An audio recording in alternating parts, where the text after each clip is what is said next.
November 17, 1995. A dam explodes. A man falls through the sky, and James Bond is reborn. In just a couple of days, GoldenEye turns 30 years old, and the legacy it left behind is anything but ordinary. This wasn't just another Bond film. This was the movie that saved 007 from extinction. After 6 years of silence, legal wars, and doubts that the character could survive in a post-Cold War world, GoldenEye didn't just return, it detonated. Pierce Brosnan stepped into the tuxedo with something to prove, and what followed was chaos, brilliance, and a list of behind-the-scenes stories so wild they rival the movie itself. Stunts that broke records, directors who walked away, scenes the censors tried to bury, and a video game that accidentally changed gaming forever. These are 20 shocking facts about GoldenEye that you never knew. If you're a Bond fan or just love learning what really happens behind the cameras, you're going to want to stick around for this. And hey, if you're already hooked, go ahead and hit that subscribe button. Trust me, you won't regret it. Number 20. The television contract that crushed a dream.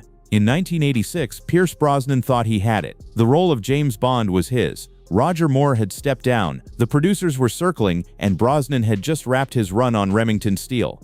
The network was canceling the show, the timing was perfect, and even Moore himself gave his blessing. Everything was lining up. Brosnan was days away from signing the contract when NBC pulled the rug out from under him. They suddenly decided to bring Remington Steele back for one more season, cashing in on the Bond buzz that surrounded Brosnan. Under his contract, he had no choice. He was locked in. The role went to Timothy Dalton instead, and Brosnan had to sit back and watch his dream slip through his fingers. Not because he wasn't ready, not because the producers changed their minds, but because a television network wanted to squeeze out one more season of a dying show. It would take nearly a decade, a complete franchise reboot, and the fall of the Berlin Wall before Brosnan finally got his second chance at 007.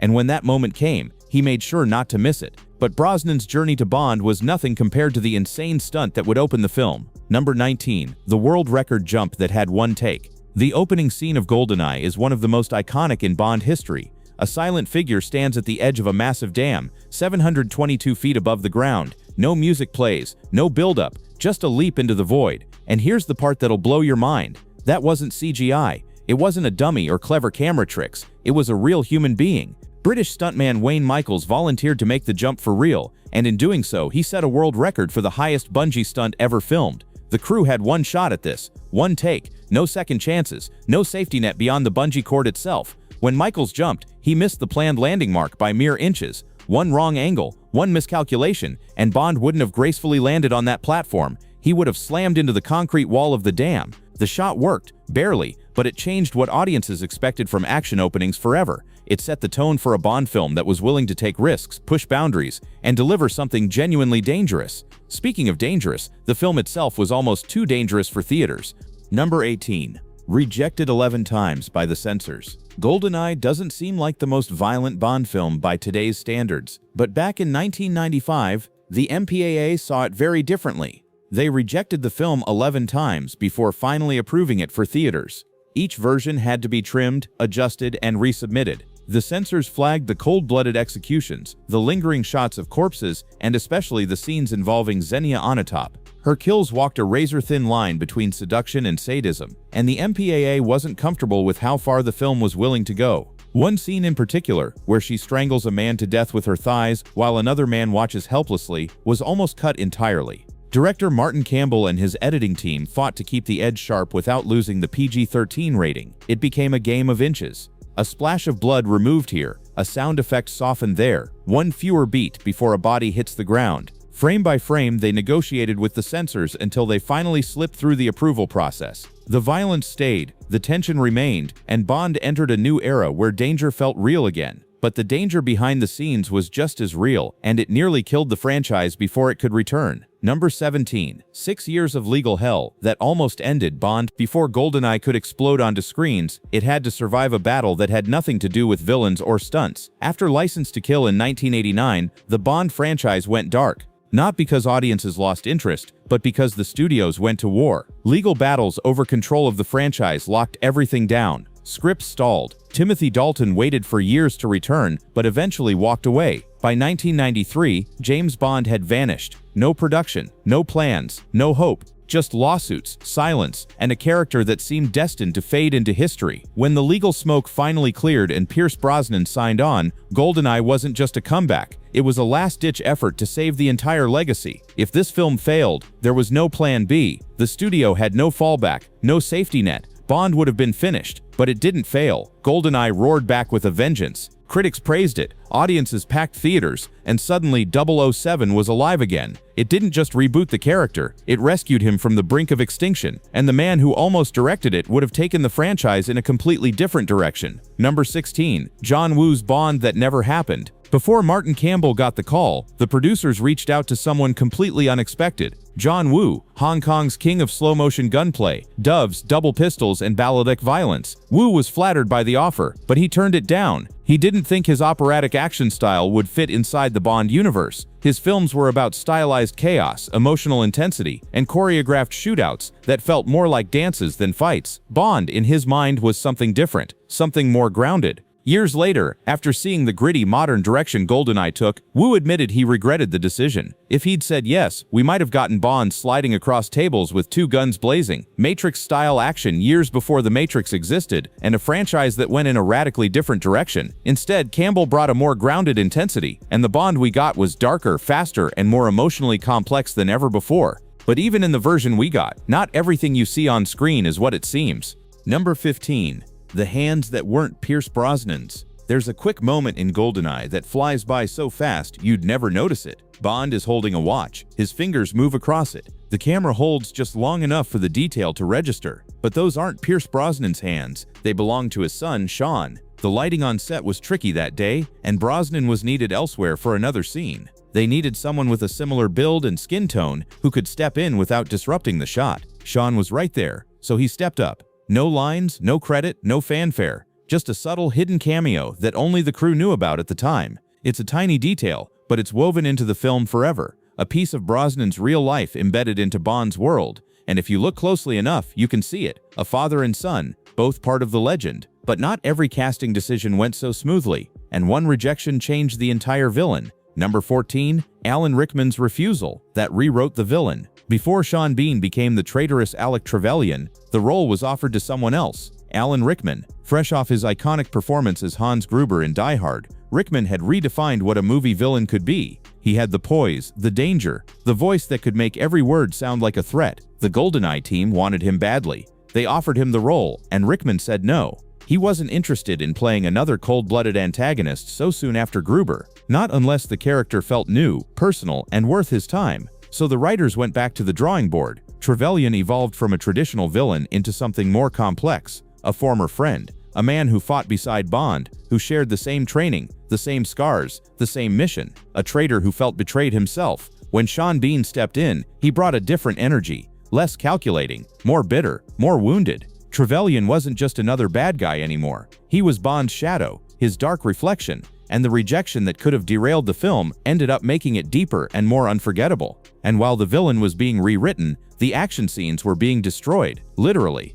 Number 13. The Ferrari that cost 80 grand in seconds. That car chase through the mountains, with Bond and Xenia tearing through hairpin turns in a stolen Ferrari, looks like pure movie magic. And in many ways, it is. But it came at a brutal cost. The red Ferrari F355 used in the scene was worth a fortune, and the crew handled it like a priceless artifact. Every turn, every drift, every close call was calculated to avoid damage. But during one take, the driver oversteered just slightly, coming around a tight corner and scraped the car along a metal guardrail. $80,000 in paint and panel damage, gone in seconds. The worst part? They already had the shot. They didn't even need that extra take. Someone wanted one more angle, one more pass, and it cost the production more than most people make in a year. One moment of movie magic with a six-figure repair bill that nobody saw coming. But at least the car could be fixed. The locations, on the other hand, had to be faked entirely. Because most of Russia wasn't really Russia at all. Number 12. The premiere Brosnan canceled over nuclear testing. Not long before GoldenEye was set to premiere in Paris, Pierce Brosnan made a decision that shocked the studio. He pulled the plug. He didn't blame the theater. He didn't blame the event. He blamed the French government. Brosnan, a longtime environmental activist, had been vocal about France's nuclear testing in the Pacific, and when the premiere date approached, he decided he couldn't stay silent. He refused to attend the event, asked the studio to stand with him, and within days, the entire Paris premiere was canceled. It wasn't a publicity stunt, it was a statement. In a franchise built on world-saving fantasy, Brosnan made Bond feel real by taking a stand in the real world. Some criticized him for mixing politics with entertainment, but others respected him for using his platform to speak out. Either way, it proved that this Bond wasn't just playing a hero on screen. He was willing to act like one off-screen too. But Brosnan wasn't the only one making bold moves. The production itself was doing things most films wouldn't dare attempt. Number 11. The fake St. Petersburg built to be destroyed. When you watch Bond tear through the streets of St. Petersburg in a stolen tank, crushing cars and smashing through buildings, you're not actually looking at Russia. Most of what you see was a massive replica, rebuilt piece by piece on a backlot in the UK. The real streets of St. Petersburg were too narrow, too crowded, and far too historic to allow the kind of destruction the script demanded. The city allowed a few wide shots for authenticity, but the big stunts, the crushing, the chaos, the collapsing buildings, all of that happened on a fake version built specifically to be destroyed. The production team constructed entire blocks of false storefronts, cobblestone streets, and breakaway walls designed to crumble on cue. The tank drove through buildings rigged to collapse, smashed statues, launched debris into the air, and left a trail of destruction that looked completely real because, in a way, it was, just not in Russia. It was Bond-level filmmaking, a miniature war zone created for the sole purpose of being annihilated on camera. But while sets could be rebuilt, injuries couldn't be undone so easily. Number 10. The injury Brosnan hid from everyone. During the tense fight scene between Bond and Trevelyan on the runaway train, Pierce Brosnan took a hit he'll never forget. In one take, he mistimed a fall and slammed his elbow hard against a steel rail. He felt a pop, a flash of searing pain, but he didn't stop, didn't call cut, didn't break character. Instead, he finished the entire scene, then quietly left the set and went behind the trailers to ice his arm in private. By the next morning, the bruise had doubled in size and turned a deep, angry purple. And still, Brosnan never told the producers. That scene made it into the final cut, and if you watch closely, you can see him clench his jaw for just a second, fighting through the pain. Because Bond doesn't wince, Bond doesn't complain, and Brosnan, fully committed to the role, made sure the character stayed intact even when his body wasn't. It was the kind of dedication that defined his entire run as 007, and that dedication extended beyond the set and into the real world. Number 9. First Bond film to shoot inside Russia, almost shut down. After decades of Cold War tension, GoldenEye became the first Bond film to actually shoot scenes inside Russia. It was a major breakthrough, a sign that the world had changed and that old enemies could now cooperate, but it almost backfired spectacularly. During production in St. Petersburg, Russian officials raised concerns. Too many permits were needed, too many restrictions were imposed, and when the crew rolled a camera in a restricted zone near a military facility, the Russian army got involved. Guns weren't drawn, but paperwork was. Threats were made, production was nearly shut down mid-shoot, and for a few tense hours, it looked like the entire Russian portion of the film might have to be scrapped. In the end, diplomacy saved the day. Apologies were made, additional permits were secured, and filming continued. But for a franchise built on spy fiction, this one got a little too real. The irony wasn't lost on anyone. Bond was back in Russia, but this time the danger was off script. And speaking of things that didn't go as planned, the music almost killed the movie's energy. Number 8. The score that didn't work until it was replaced. When composer Eric Serra signed on to score GoldenEye, no one expected tradition. Serra wasn't a Bond veteran. He was a rule-breaker known for his experimental work, blending electronic tones with haunting silences and unconventional rhythms. For the first time in decades, a Bond film would sound unfamiliar. He threw out the brass, abandoned the sweeping strings, and leaned into minimalism. Metallic percussion, echoing beats, synth melodies that felt more Blade Runner than Bond. It was bold, it was modern, and for many, it didn't work. Early test audiences felt it immediately. Something was off. Scenes that should have felt grand felt hollow instead. The tank chase through St. Petersburg, a set piece with scale and raw power, felt cold and detached. There was no punch behind the steel. The studio stepped in and brought in another composer, John Altman, to rescore that one scene. Suddenly, the music surged, the action landed. Bond felt like Bond again. Serra's work stayed in the rest of the film, but the hybrid soundtrack became a strange mix. One foot in the past, one foot in something new, and whether fans loved it or hated it, they never forgot it. But at least the music could be fixed. The military equipment they used, on the other hand, came with rules that couldn't be bent. Number 7. The real military tech that wasn't supposed to be filmed. Most Bond films build their fantasy with props and models, but GoldenEye borrowed its reality. When the script called for a state-of-the-art stealth ship and an experimental attack helicopter, the production didn't rely on mock-ups or CGI. They tracked down real equipment, military-grade hardware that wasn't meant to be seen by the public, let alone filmed for a Hollywood movie. The stealth ship came from Sweden. Its angular futuristic design wasn't a prop. It was built for actual radar evasion, with real maritime technology beneath the hull. The helicopter, a French Tiger prototype, was still in testing and still highly restricted. Getting permission to use them wasn't easy. Permits had to be filed, government red tape had to be cut, security was tight, every shot had to be approved in advance, every angle had to be monitored. But the payoff was undeniable. When those machines appear on screen, they don't just look impressive, they are impressive, tangible, dangerous, and for once, Bond's gadgets weren't science fiction. They were borrowed from the future and dropped straight into the story. And the future wasn't just in the gadgets, it was in how the film itself was made. Number 6. The first digital gun barrel in Bond history. It's the first thing you see in every Bond film. That slow turn, the flash of light, the drop of blood sliding down the screen.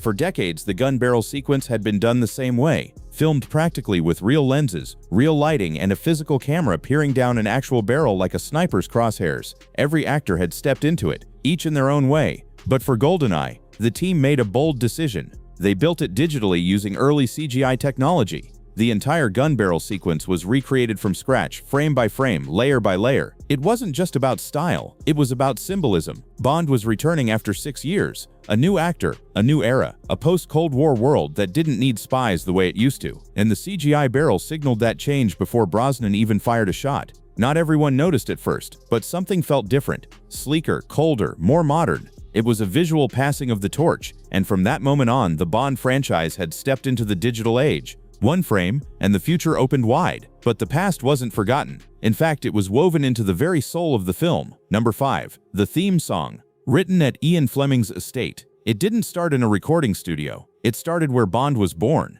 When U2's Bono and The Edge were invited to write the theme song for GoldenEye, they didn't sit in a booth surrounded by producers and equipment. Instead, they went to Jamaica, specifically to GoldenEye. Not the movie, the place. The estate where Ian Fleming wrote the original Bond novels, where the name was born, where the stories began. The house still stood, tucked against the sea, filled with history and ghosts. The desk where Fleming typed, the view he stared at while imagining spies and danger and intrigue. That's where Bono and The Edge sat with a piano, a guitar, and a notebook. They soaked in the atmosphere, the salt air, the silence, the sense of myth. And what they wrote wasn't a pop song, it was a torch song, dark and lush, filled with shadows and longing. They sent it to Tina Turner. She added the fire, the power, the emotion that made it unforgettable. The result wasn't just music, it was a circle completing itself. Bond's past, present, and future all echoing through one voice, recorded in the place where it all began. But while the theme song honored the past, the script broke away from it entirely. Number 4. The first Bond film with no Ian Fleming. Source material.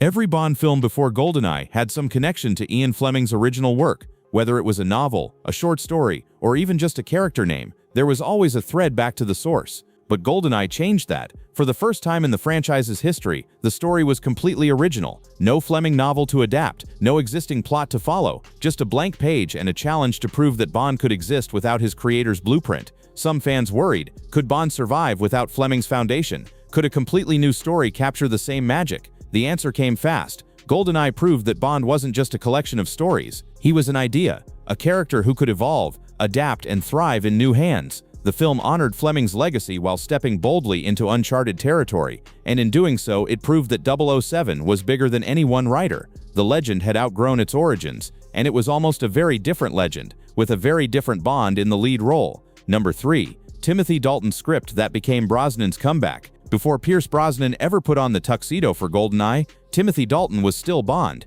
In fact, an early version of the GoldenEye script was already in development with Dalton attached for what would have been his third film.